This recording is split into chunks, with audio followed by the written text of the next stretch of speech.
Hello everyone, good afternoon. Today our topic is data type. अब data types क्या होती हैं? हमने पिछले लेक्चर में पढ़ा वेरिएबल्स के बारे में. अब हम पढ़ेंगे डाटा टाइप्स के बारे में. अब डाटा टाइप जो है वो क्या करती हैं, स्पेसिफाई करती हैं कि जो हमारा वेरिएबल है वो किस तरह की वैल्यू को होल्ड करेगा. अब सपोज मैंने वेरिएबल एक डिक्लेयर किया ए नाम का. अब मुझे क्या पता इसमें कौन सी वैल्यू हम स्टोर कर सकते हैं. हम 10 स्टोर करेंगे, हम 10.2 स्टोर करेंगे, हम 10.3 स्टोर करेंगे, या हम कोई करैक्टर स्टोर करेंगे जैसे सी स्टोर करेंगे. ये मुझे नहीं पता. तो अगर मैं जानना चाहती हूँ कि हम इस वेरिएबल में किस तरह का डाटा जो है वो स्टोर करेंगे, तो हम किसका यूज़ करेंगे, हम डेटा टाइप्स का यूज़ करेंगे. अगर मैं यहाँ पे डिक्लेयर करती हूँ इंट, तो हम इस वेरिएबल में इंटीजर टाइप का डाटा स्टोर करेंगे जैसे 10, 20, 30, 40 एंड सो ऑन. अगर मैं यहाँ पे डिक्लेयर करती हूँ करैक्टर, तो हम इस वेरिएबल में करैक्टर टाइप का ही डाटा स्टोर कर सकते हैं. जैसे int a is equals to, character type का डाटा स्टोर करने के लिए इसको हमें सिंगल कोट्स में लिखना पड़ता है जैसे a. ठीक है. अगर मैं चाहती हूँ मैं फ्लोटिंग पॉइंट का करूँ, मतलब फ्लोट का करूँ, फ्लोट टाइप का करूँ डाटा स्टोर, तो मैं फ्लोट टाइप की डाटा टाइप को क्या है डिक्लेयर करूँगी. जैसे मैं यहाँ पे लिख दूँ float a is equals to 12.4. अब जावा में फ्लोट टाइप का डाटा को डिक्लेयर करने के लिए इसके आगे हमें f लगाना पड़ता है, तभी यहाँ पे जो ये फ्लोटिंग पॉइंट का डाटा ए वेरिएबल में स्टोर हो पाएगा. अब एक फ्लो चार्ट बनाया है जिसमें मैंने सारे डाटा टाइप्स को डिफाइन किया है कि कौन सी डाटा टाइप हमारे जो जावा है उसमें है. अब डाटा टाइप्स जो है वो दो तरह की होती हैं. एक होती है प्रिमिटिव, एक होती है नॉन प्रिमिटिव. प्रिमिटिव जो होती हैं वो बिल्ट इन होती हैं लाइब्रेरी के अंदर, जावा लाइब्रेरी के अंदर. ठीक है.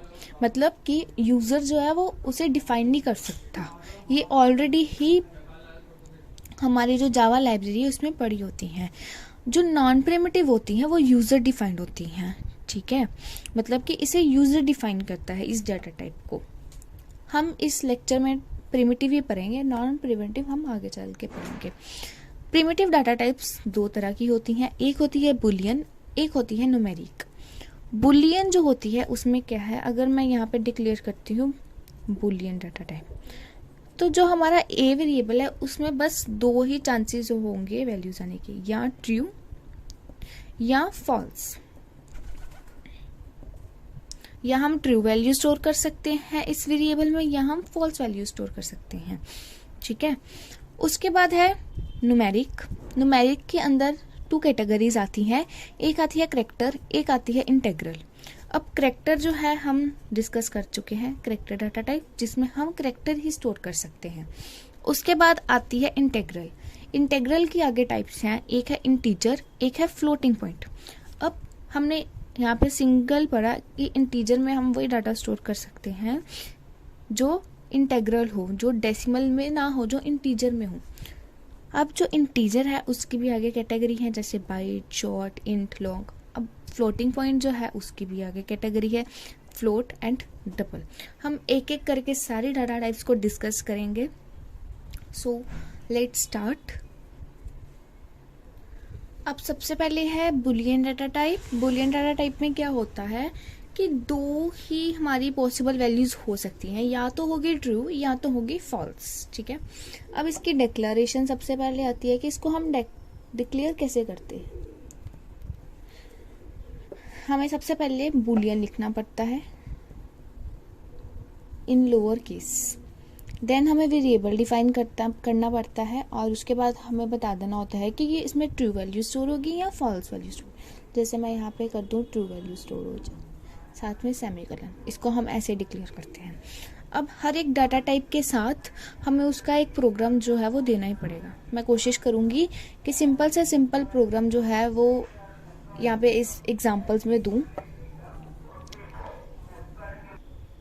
ये हमारा रहा प्रोग्राम जो कि बुलियन डाटा टाइप को डिफाइन कर रहा है. अब इसमें मैंने एक क्लास बनाई एग्जाम्पल बुलियन नाम की.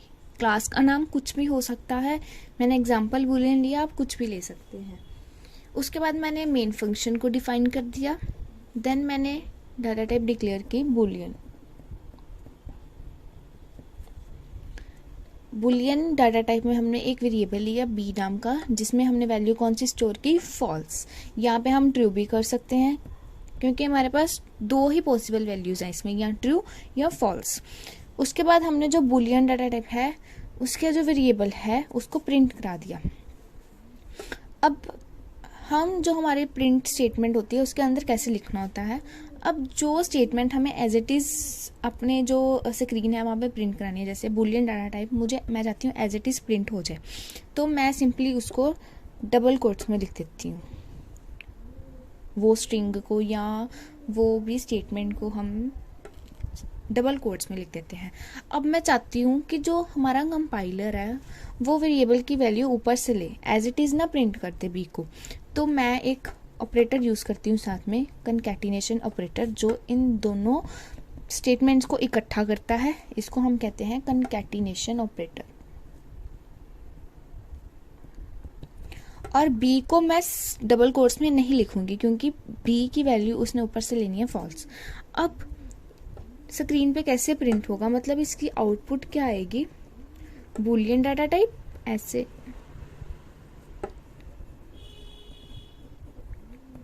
कॉलम्स साथ में प्लस बी, बी की वैल्यू क्या है, फॉल्स, यहाँ पे आ जाएगा फॉल्स। आई होप आपको बुलियन डाटा टाइप क्लियर होगी।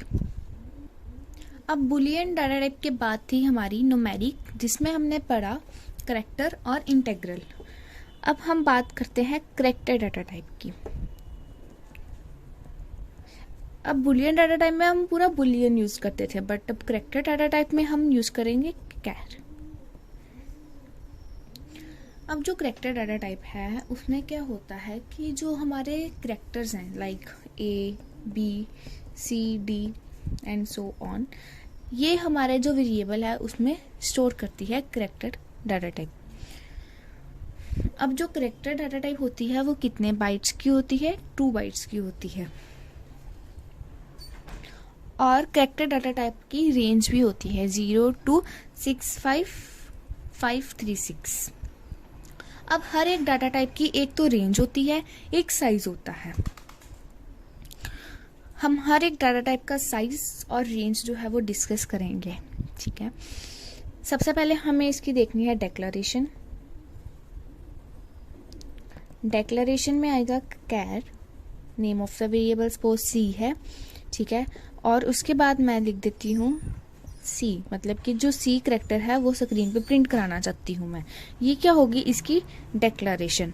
अब हमें एक प्रोग्राम बनाना पड़ेगा जो कि करैक्टर डाटा टाइप को डिफाइन करता हो। सबसे पहले वही क्लास बनानी पड़ेगी हमें। क्लास का नाम मैं लिख देती हूँ जैसे char example, then public static void main,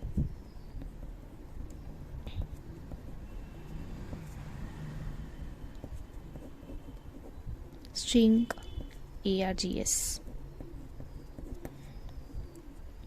उसके बाद हम कैरेक्टर डाटा टाइप को डिफाइन करेंगे। Char C is equals to, suppose मैंने यहाँ पे ए वैल्यू स्टोर करनी है, मैंने ए लिख दिया। उसके बाद मैंने इसको प्रिंट कराना है, तो मैं लिखूंगी system dot out dot print LN, या मैं लिख दूंगी कैरेक्टर डाटा टाइप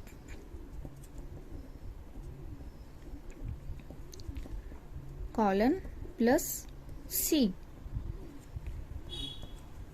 अब हमारी स्क्रीन पे कैसे प्रिंट होगा, आउटपुट क्या आएगी,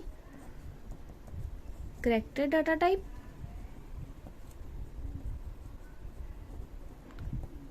कॉलन प्लस सी, मतलब कि जो सी में वैल्यू स्टोर है ए, ये हमारी क्या आ जाएगी, आउटपुट आ जाएगी। अब न्यूमेरिक डाटा टाइप्स में हमने पढ़ी एक करैक्टर और एक हमने पढ़ी इंटेग्रल। करैक्टर हमने डिस्कस कर लिया है, उसके बाद इंटेग्रल। इंटेग्रल में भी 2 पार्ट्स आते हैं, एक आता है फ्लोटिंग पॉइंट और एक आता है इंटीजर। इंटीजर के भी आगे टाइप्स हैं 4, byte, short, int and long. सबसे पहले हम इंटीजर की बात करते हैं। अब इंटीजर डाटा टाइप कौन सी डाटा टाइप होती है? वो डाटा टाइप जो कि होल नंबर्स को स्टोर कर सकती है, जैसे 14, 13, 12, -16, -14 एक्सेट्रा। अब जावा में 4 टाइप्स हैं इंटीजर डाटा टाइप की, बाइट, शॉर्ट, इंट, लॉन्ग। सबसे पहले हम बात करेंगे बाइट की।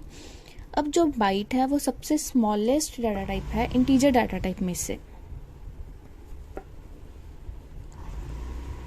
स्मॉलेस्ट डाटा टाइप, ये डाटा टाइप स्मॉलेस्ट क्यों है? क्योंकि इसका साइज और जो रेंज है वो सबसे कम है, इसलिए इसको कहा जाता है this is a smallest data type.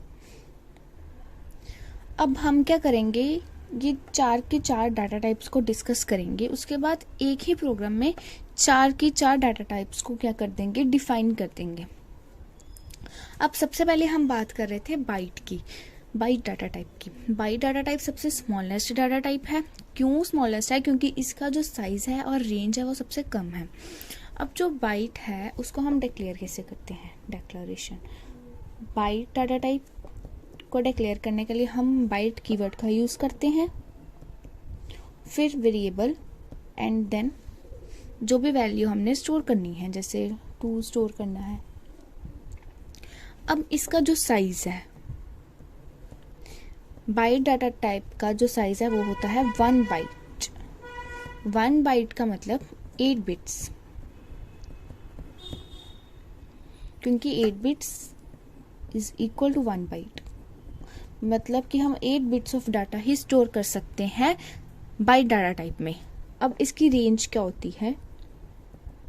इसकी रेंज होती है -1 to 8 to 1 to 7। इसका क्या मतलब है -1 to 8 to 1 to 7?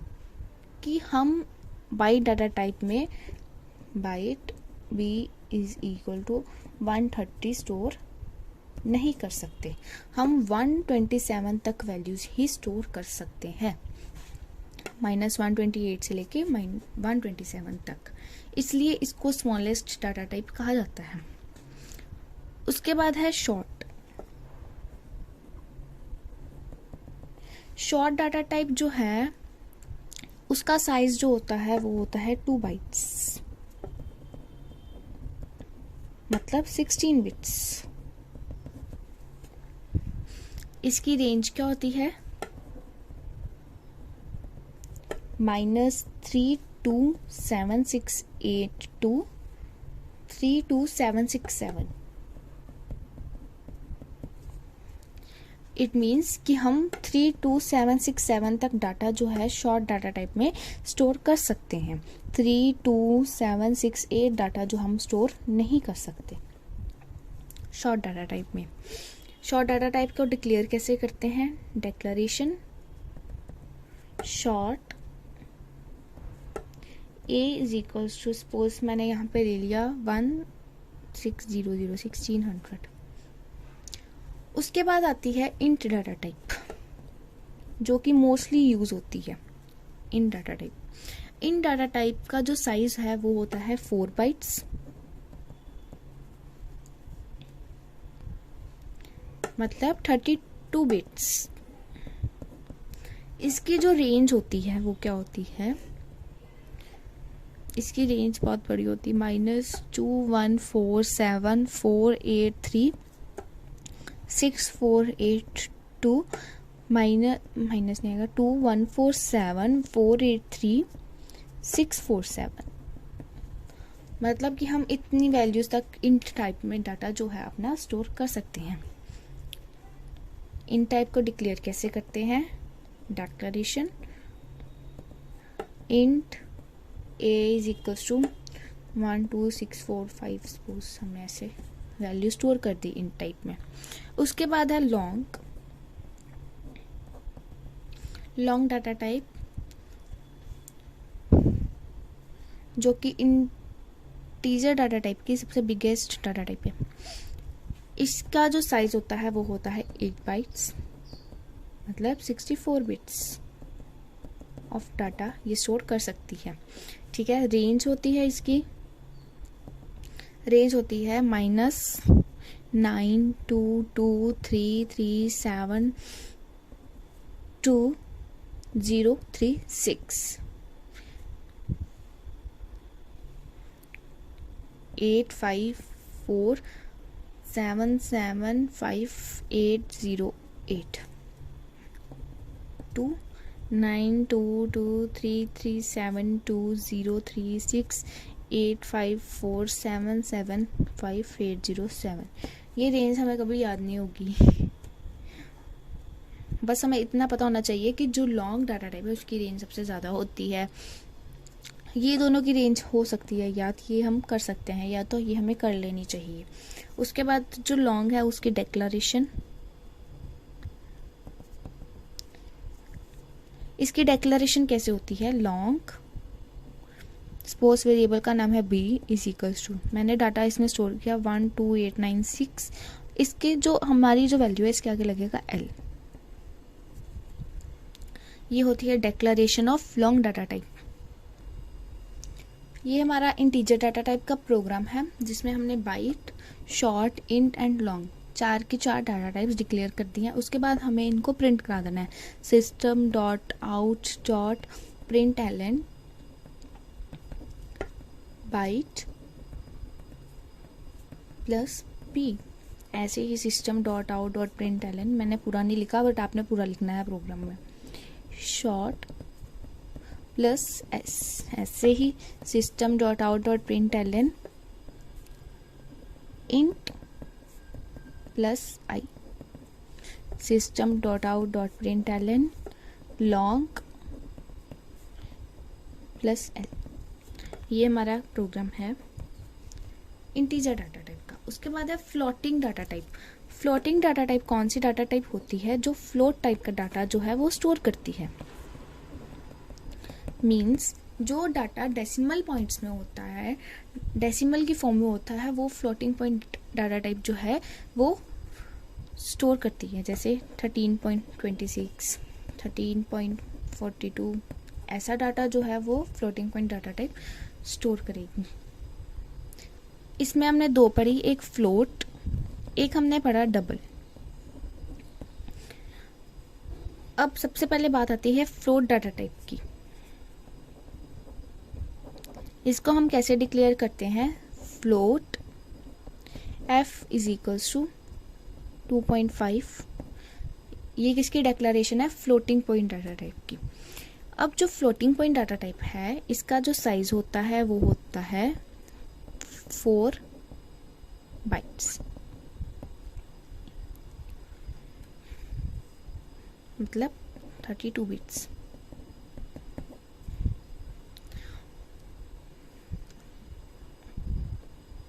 अब इसका हम देखेंगे प्रोग्राम।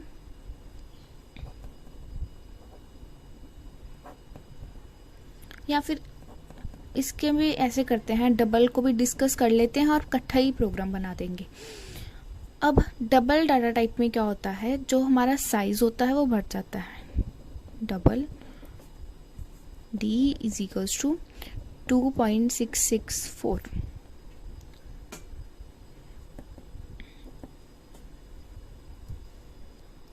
इसका साइज होता है 8 बाइट्स,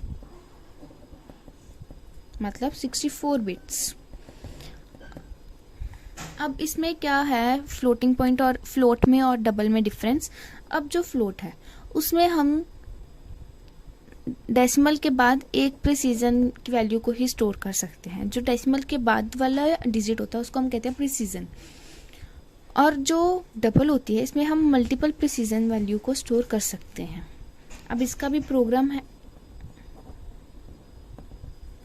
सबसे पहले वैसे ही क्लास डिक्लेयर की हमने, जिसमें हमने लिख दिया फ्लोट एग्जाम्पल। फिर उसके बाद हमने public static void main declare किया।